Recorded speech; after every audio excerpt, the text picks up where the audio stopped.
ku jàkk ba kanam ñu jox ko 10 millions famille am. képp ku ci ñàkkoon liberté wala am ci ay gaañu ñu jox la 500000. am na sax ñu ko gedd. ñoom ils veulent que justice soit rendue. man nangul leen seen choix tamit respecter décision bi ñu jël. ba pare taxaw leen di leen gën a ñaax pour ñu gën a réclamer justice man personnellement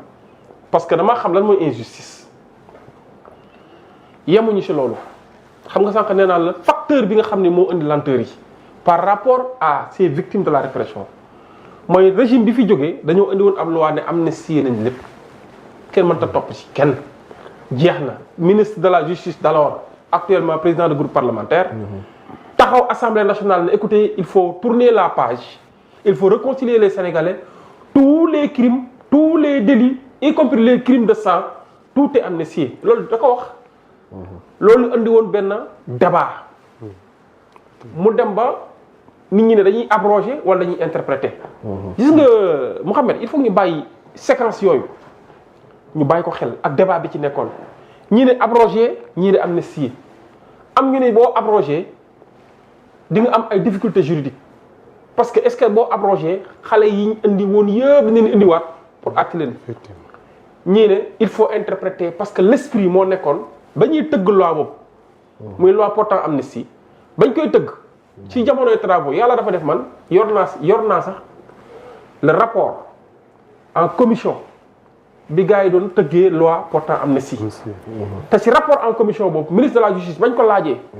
dañuy les crimes de torture et les meurtres ne sont pas couverts par l'amnistie dafa ñëw ba ci plénière bi wax le contraire ne bu leen ñu rey tout est couvert par l'amnistie il faut tourner la page il faut se réconcilier un point c'est tout muy ñaari wax yu juyoo ñun ñu waxoon ne bala nga xam luy esprit d'une loi il faut se référer aux travaux préparatoires moo nekkoon rapport en commission bi ak débat yi fa amoon xam naa yaa am ëpp expérience ci politique mais xam nga ni balaa dara ñëw plénière day jaar la commission te foofu gouvernement bi day ñëw ñu koy laaj lii loo ci jublu loo ci nar ñan la concerné coow loolu moo indiwoon ba ñu ne comme nii la nañ dellu ci esprit bi ñu respecté ko ba pare ñu déggee ni amnistie bi concerné wul meurtre yi concerné wul également ñi nga xam ni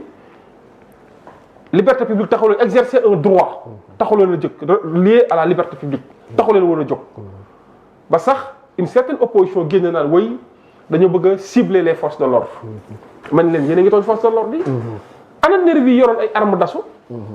di tirer sur les populations désarmées population civile ñenn ñi dañ doon appel à manifester pacifiquement nga gis ñi di tirer seen kaw nga gis ana xale bi ñu jëloon def ko bouclier humain ay ñu koy pour di parer au jet de pierre ana yeneen ak yeneen ak yeneen loolu andi woon conseil constitutionnel dans sa décision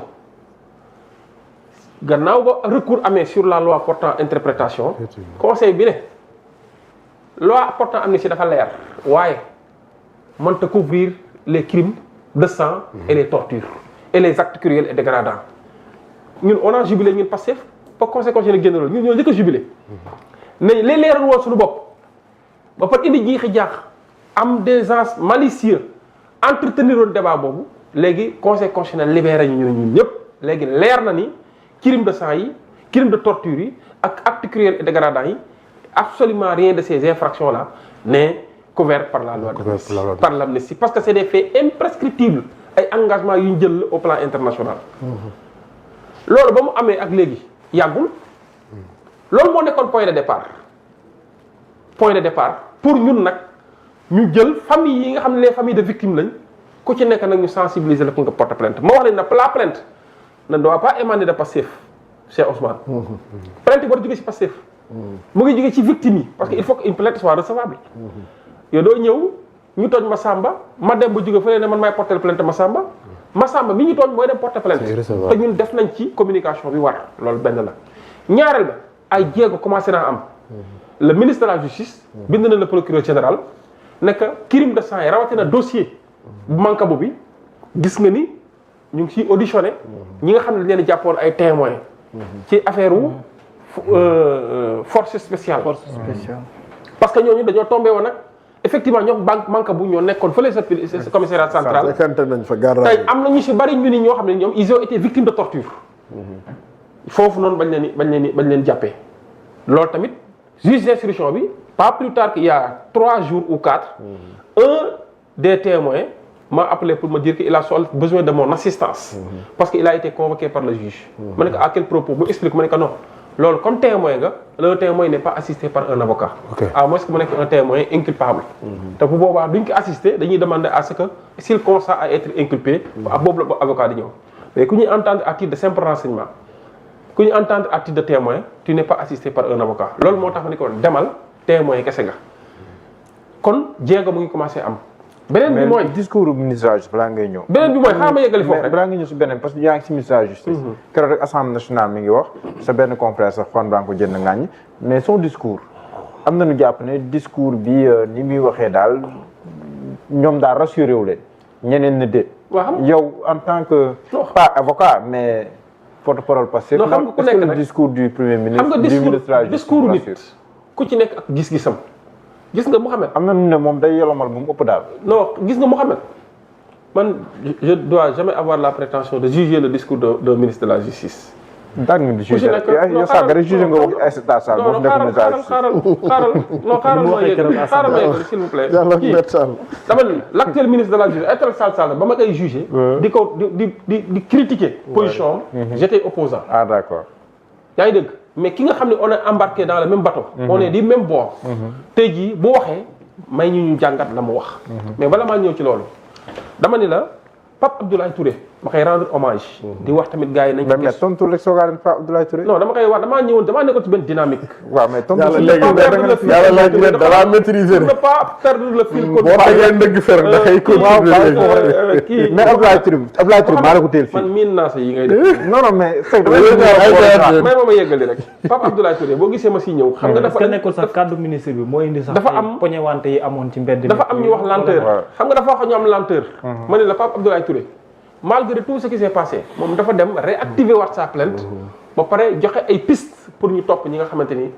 tey jii ñoom la ñu war a topp ñu ko jox ñu ko doon poser ay acte de torture contre sa personne. alors ministre de la justice la magistrat de carrière xam na bu baax les rouages de la justice xam na les règles du jeu. man je suis un avocat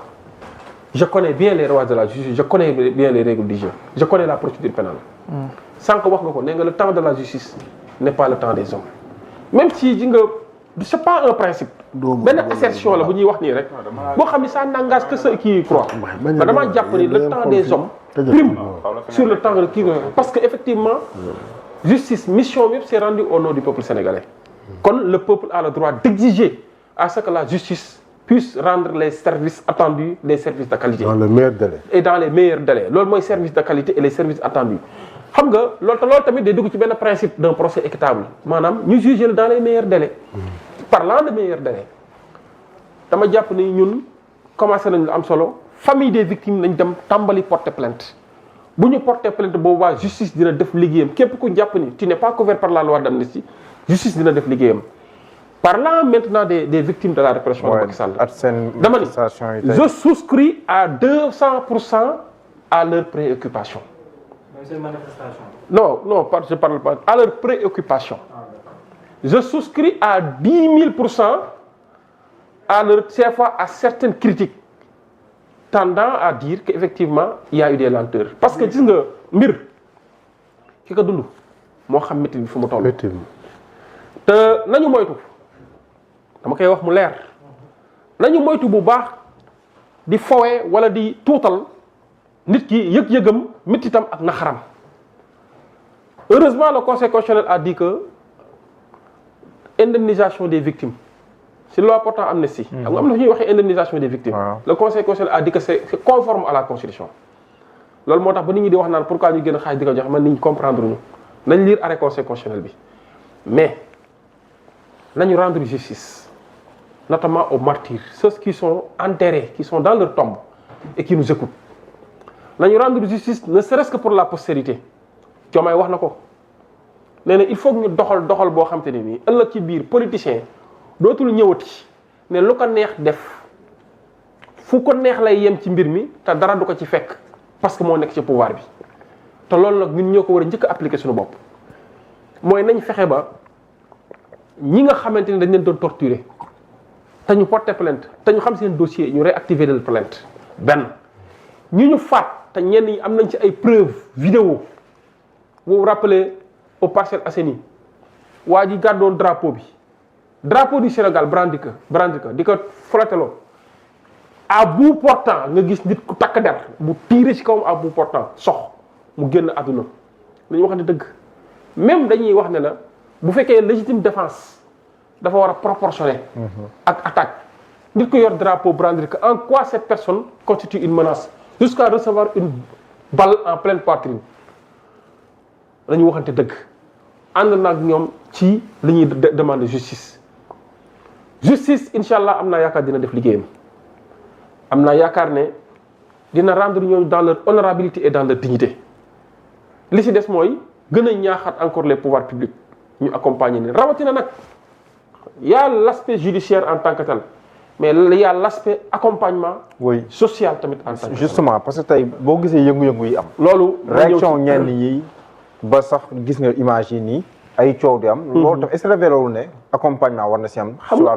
nekkin état doomu aadama régime bi fi nekk au moins def na un acte tey jii nag mën ngaa jox nit mu xeeb ko lool man nangul ko nag parce que moo xam li mu daj am na ñoo xam seen benn 1 mois de détention yàq na ci loo xam soxlawuñu 500000 li mu leen yàqal moo ëpp ay 500000 dama cee xam ay nit ñoo xam ne nii quelques mois de détention yu ñu def perdre nañ seen liggéey boo xam ils avaient plus de 600000 francs par mois perdre nañ seen liggéey te dagañu ko fenn ñi leen xaj seen liggéey parce que rek Pastef nañ bokk man kon d'accord naa ni yenn indemnisation yi tuuti na te man damaa taxaw ci sama page officielle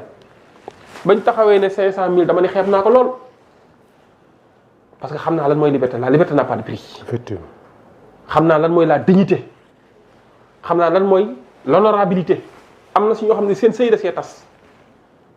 am na ñoo xam si biir kaso lañ leen woowee seen yaay dakaa naxarlu ba génn àdduna ba ñuy denc seen yaay wala denc seen papa fekkewuñ ko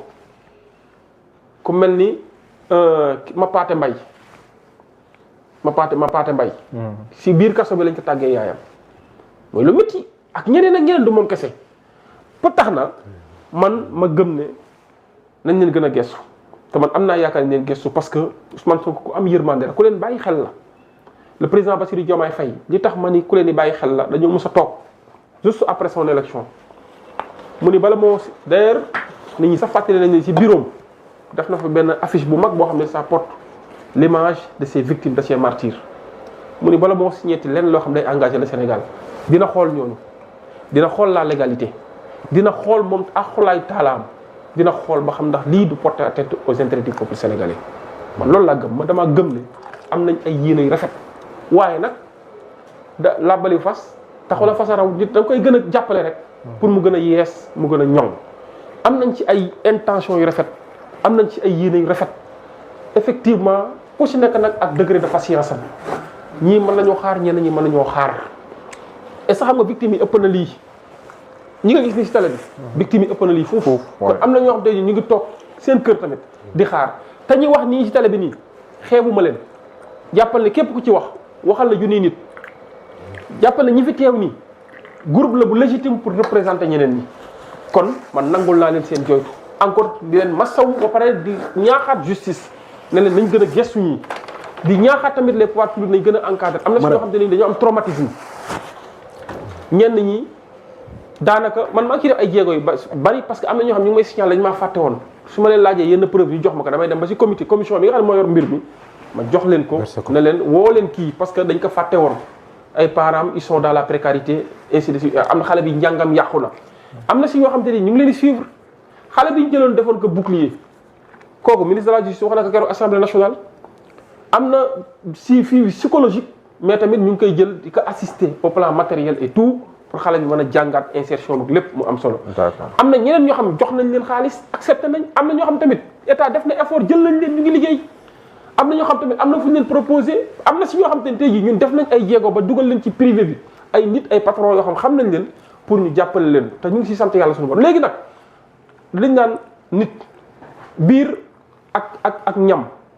boo xëyee suba ndekki boo suuree sa xel du dem si añ mais midi 13h fu mu jotee sa xel dina dem si lekk parce que biir baa ngi laaj loolu la rek revendication yi dama koy nangu di c'est des revendications légitimes. D'accord. di ñaan encore une fois ñoom tamit qu'ils fassent preuve montre de tolérance pas de patience pas de patience parce que tamit ils ont longtemps attendu la patience a été longue am na foo xam nit ki tamit bu fa yeggee day sonn waaye man dalal seen xel xamal leen ni ji nga préoccupation yooyu ñu am wallaahi Sonko fu mu nekk Diomaye fi ñu nekk ñu ëpp ñu ñuy xalaat ñooñu lañ d'accord ñu ëpp ñu ñuy xalaat ñooñu lañ léegi nag li si des nag mooy mbir ñun ñëpp a ko bokk ñun ñëpp a ko bokk am na ñoo xam tey jii sax ils sont dans l'opposition hein peut-être ànd nag ñun ci xeex bi te peut-être ils sont concernés par ce drame ñun ñëpp ñoo bokk liggéey bi ñu fexe ba lii nga xamante ni ñoom ñu ngi koy dund mu deñ rawatina nag et surtout nag foofu laay jeexalee ñu fexe ba lii di accompagnement psychologique accompagnement social accompagnement matériel en tant que parce que am na ñoo xam dañoo soxla ñu jàppale leen financièrement ñoom ñëpp nañ leen jàppale gën leen gis te xam ne loo fi jox nit doyul rawatina jamono ji nga xam ne avec les rigueurs de la vie koo fi jox leen daanaka mu yemale ko si lu ñàkk fayda kon jàppale bi ñi mën a utal liggéey nañu utal leen liggéey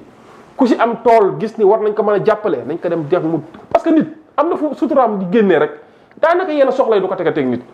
kuñ ci mën a jàppale nañ ko jàppale te xam ni li si am solo rek mooy lépp Sénégal lay yemaat te sénégalais bu xippi ne am yaakaar ci état am loolu tamit satisfaction morale la indi loolu tamit dañ koy boole ci bilan bi ne defoon nañ ci bilan immatériel tamit lu am solo la manifestation da nga dem mais li si des mooy ñi fi wax ay wax yu solo xam nga tamit am na ñoo xam opposants yoo xam dañuy wax da ngay reetaan rek man damaa comprendre ñoom lan lañ bëgg dañoo bëgg premier ministre ak président de la république yoo xam bu ñuy dem Chine wala ñuy dem France ñu sol faaru mbaam sol dàll carax yor soccu gura après dem foofu di représenter le Sénégal ñoom loolu lañ bëgg wala président xaw fu mu toog wane respect wane tenue correcte wane tamit culture am maanaam nga wane ci col loo xam te nii ku ko gis xool comme ni Burkinabé di def ku xool xam ni kii tel dëkk la jëm boobu président lañ soxla mais le président bi sol faaru mbaam yor soccu guróom sol ay dàll caraxam teg ab tengaane si boppam jël avion bi naan mu ngi dem ci benn sommet Nations Unies loolu nañ wax dëgg c'est des discours de complexé. D'accord. C'est des discours de complexé yaa ngi nii sa costume non c'est que costume bi daf ko jàpp ni mu jàppee Diallo quoi moo tax. voilà yaa ngi nii sa costume